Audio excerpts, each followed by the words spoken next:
কাশেম সিদ্দিকী সাহেব হচ্ছে একটা ব্র্যান্ডেড লোক, যেমন অ্যাপেল কোম্পানি ব্র্যান্ড। সবাই কিন্তু ওকে অ্যাফোর্ড করতে পারে না, যখন সেটা কিনতে পারে না কিছু মানুষ তার বদনাম করে যে না অ্যাপেল কোম্পানির ফোন ভালো না। ঠিক তেমন করে আজকের কাশেম সিদ্দিকী হচ্ছে ব্র্যান্ড। তার সঙ্গে যারা মিশেছে তারা বুঝতে পেরেছে তিনি জাতির জন্য ভাবে, তিনি বাংলাবাসীর জন্য ভাবে, তাই আমরা গর্বিত উনি একটা ভালো পদ পেয়েছে। কিন্তু কিছু মানুষ তার সঙ্গে মিশছে না, সার্কুলার বাহিনী সাম্প্রদায়িক একটা দলের কাছে যাচ্ছে, তারা তাদের কাছ থেকে নিন্দা শুনে আসছে, 200-100 টাকা নিয়ে কাশেম সিদ্দিকী সাহেবকে বদনাম করার জন্য উঠে পড়ে লেগেছে। তাই আমি বাংলার প্রত্যেকটা ওই নিন্দুককে বলতে চাই, আপনারা যদি মানুষের খাতায় পড়েন তাহলে আপনারা যাচাই বাছাই করুন, পীর সাহেবের কাছে এসে বসুন, তার মধ্যে যদি কোনো ভুল দেখতে পান তখন আপনারা নোংরা কমেন্ট করবেন, না হলে আপনারা গর্ববোধ করুন যে স্বাধীনতা সংগ্রামের পর থেকে এত বড় পদ ফুরফুরা শরীফের কোনো সরকার দেয়নি। প্রত্যেকটা সরকাররা বাংলার মুসলিমদেরকে নিয়ে খেলে নিয়েছে। আজকে যখন কাশেম সিদ্দিকী একজন মুসলিম লিডার, একজন মুসলিমদের আইকন, তিনি এই বড় পদ পেয়েছে, যেই পদটা কিন্তু জাতা পদ নয়।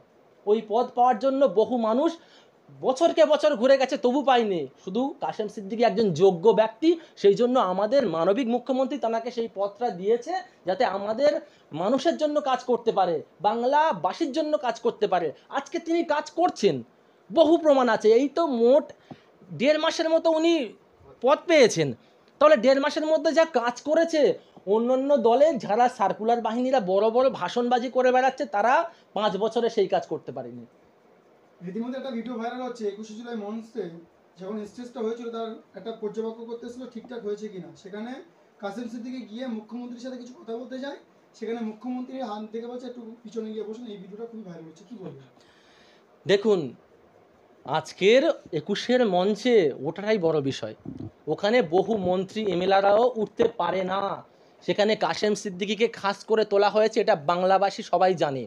তাই কিছু সার্কুলার বাহিনী এবং কিছু বামফ্রন্টের চামচারা এবং আরএসএসের কিছু দালাল এরা এক হয়েছে, হয়ে কাশেম সিদ্দিকীকে কলঙ্ক দিচ্ছে এবং কাশেম সিদ্দিকীকে ছোট দেখানোর জন্য, কাশেম সিদ্দিকীকে মানুষের কাছে খারাপভাবে তুলে দেখার জন্য এবং বাংলার প্রত্যেকটা মুসলিমকে খেপিয়ে দেওয়ার জন্য এই প্রচারটা করা হয়েছে। দ্বিতীয়ত, কাশেম সিদ্দিকী সাহেব যখন যায় দিদির কাছে, তখন কাশেম সিদ্দিকী সাহেবকে কি ঘাট ধরে ওখান থেকে সরিয়ে দিয়েছে? দেয়নি। কাশেম সিদ্দিকী সাহেবকে কি বলেছে ওখানে গিয়ে বসুন, এখানে আসবেন না, এমন কিছু শুনতে পেয়েছে? শোনেননি। তখন দিদি কিন্তু একজনের সঙ্গে গল্প করছিলেন বা কোনো গুরুত্বপূর্ণ কথা বলছিলেন। তো তখন যখন কাশেম সিদ্দিকী সাহেব গিয়ে হাজিরা দেয় যে এসেছি আমি, তখন দিদি ভদ্রভাবে বলল, কাশেম তুমি ওখানে গিয়ে বসো। এর থেকে বড় সম্মান আর কি হতে পারে? আপনারা একটা সম্মানের বিষয়টাকে অসম্মানের জায়গায় পৌঁছে দিচ্ছেন। আর যে ভিডিওটা দেখিয়েছে ওটা যে স্পিড মো করে দেখিয়েছে, আপনারা ওই আসল ভিডিওটা দেখুন, দেখলে বুঝতে পারবেন যে দিদি ওনাকে বসতে বলেছে। আর যদি দিদি ওনাকে ইগনোরই করেন, তাহলে দিদির দুজনের পাশে কেন কাশেম সিদ্দিকীকে বসাবে? আরও তো সংখ্যালঘু মন্ত্রী ছিল, তাদের তো অনেক দূরে বসানো হয়েছিল, সেই ছবিগুলো দেখে নেবেন, আমার কাছে আছে আমিই দিয়ে দেবো। তাহলে কাশেম সিদ্দিকীকে যদি টার্গেট করে বা কাশেম সিদ্দিকীকে যদি দিদি কোণঠাসা করার জন্য দলে নেয়, তাহলে চন্দ্রিমাদির পাশে কেন দিদি কাশেম সিদ্দিকীকে বসালেন? আর দ্বিতীয়ত 20 তারিখের ঘটনা এইটা, আর 21 তারিখে তাহলে 21-এর মঞ্চে কেন কাশেম সিদ্দিকীকে তোলা হলো? অবশ্যই 21-এর মঞ্চে যাওয়া মানেই তার একটা প্রায়োরিটি আছে, তার একটা যোগ্যতা আছে দিদির কাছে। তো সেই হিসেবে কাশেম সিদ্দিকীকে যখন 21-এর মঞ্চে তোলা হয়েছে, তাহলে বাংলা আপামর বাংলাবাসী বুঝতে পেরেছে কাশেম সিদ্দিকীর জায়গা এখন দিদির কাছে খুবই নিকটবর্তী। তাই নিন্দুকরা নিন্দা করবে, সেই বিষয়ে আমরা বেশি কিছু আর সাফাই দিতে চাই না। আচ্ছা, কখনো প্রশ্ন উঠছে মাথায় টুপি নেই, আবার কখনো প্রশ্ন উঠছে নেতাদের সামনে মাথা হ্যাট করে দাঁড়িয়ে থাকছে কাশেম। দেখুন, টুপি যে টুপি নিয়ে যেই বিষয়টা চলছে, এটা একদম নোংরামো চলছে। আর কারা চালাচ্ছে?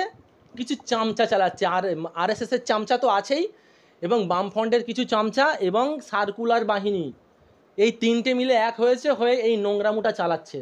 টুপি কোথায় পরবে না পরবে সেটা কি তোমরা বলে দেবে কাশেম সিদ্দিকী সাহেবকে? কাশেম সিদ্দিকী সাহেব একজন যোগ্য আলেম, তিনি জানেন টুপির গুরুত্ব কত, টুপি কোথায় পড়তে হয়, এবং তিনি হয়তো আজকের পরে যাননি, কোনো একটা বশত বা ভুলে গেছে পড়তে, হতে পারে যে কোনো বিষয়, সেদিকে তিনি ভালো জানেন। কিন্তু ইতিপূর্বে যখন অন্য কোনো একটা পার্টিকে সাপোর্ট করে যখন মিছিল করতো, তখন তো ভাইজান টুপি অনেক সময়ই খুলেছে, তখন আপনাদের মধ্যে এই প্রশ্নটা কেন আসেনি? আজকের হঠাৎ করে এত বড় প্রশ্ন আসছে কি করে? বহু প্রশ্ন আপনারা আনছেন, এটা কি তাহলে ঘর থেকেই সাপ্লাই হচ্ছে? যাকে বলে ঘর শত্রু বিভীষণ, যেই সাপ্লাই করে থাকুক না কেন, যখন ওই দলকে সাপোর্ট করছিল তখন তো হুজুরের আপনারা ভুল দেখেননি, তখন বলতেন হুজুর হচ্ছে মাথার তাজ, হুজুর যা বলছে ঠিক বলছে। আজকে যখন অন্য একটা পার্টিতে গিয়েছে, তিনি যখন দেখতে পেয়েছে এই পার্টিতে সাপোর্ট করা মানে কোনো কাজ নয়, শুধু ভাষণবাজি, কাজ তো করতে পারছে না, তাই মানুষের জন্য কাজ করবে বলে বাংলার মানুষের জন্য পরিষেবা দেওয়ার জন্য আজকে তৃণমূলে তিনি জয়েন করেছে এবং যোগ্য মানুষ হিসেবে যোগ্য পদও পেয়েছে। তাহলে সেখানে যাওয়ার পরে আপনারা এত গসিপ কেন করছেন? তাকে দেখুন, সবে তো একটা মাস হলো, যাক 2-4 মাস যাক, তিনি যদি কাজ না করতে পারে, যদি আপনাদের জন্য ভাবতে না পারে, বাংলার মানুষের জন্য যদি কথা না তোলে, তখন আপনারা গসিপ করুন, ট্রোল করুন, মানা যায়। কিন্তু এখন কিছু সময়ের জন্য পদ পেয়ে যদি এত কাজ করে, তবুও আপনাদের হিংসা, এটা কেন আসছে বুঝতে পারি না। একটা শিক্ষিত মানুষের এসব কথা বলা উচিত নয়। যে আপনারা নোংরা ভাষাগুলো ইউজ করছেন কমেন্টে, এটা কিন্তু আপনাদের পারিবারিক শিক্ষার বহিঃপ্রকাশ। লাস্ট কোশ্চেন, যে কাসেম সিদ্দিকীর মুখে আমরা শুনেছিলাম তৃণমূল নেতা সব চোর চোর চোর স্লোগানটা উঠেছিল, তার পরিপ্রেক্ষিতে তৃণমূলে জয়েন দিয়েছে, তিনি কি চোরের খাতায় নাম লেখানেন? এই ভিডিওটা খুবই ভাইরাল হচ্ছে, কি বলবো? দেখুন, কিছু কিছু সময় মানুষ লোকের প্ররোচনায় একটা ভুল কাজ করে ফেলে বা ভুল জিনিসকে হালকা কিছু সাপোর্ট করে, তো তাই বলে কি সে পুরো খারাপ হয়ে যাওয়া নয়।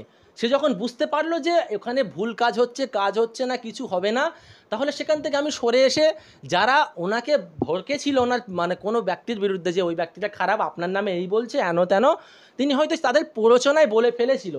এবার সে তানার বিষয়টা বুঝতে পারে যে না, এখানে কোনো কাজ হচ্ছে না, কাজ যার নামে আমি বলেছি সেই কাজ করছে, তাহলে তিনি ওখান থেকে এখানে চলে আসতেই পারে মানুষের জন্য, সেটা বাংলাবাসীর জন্য।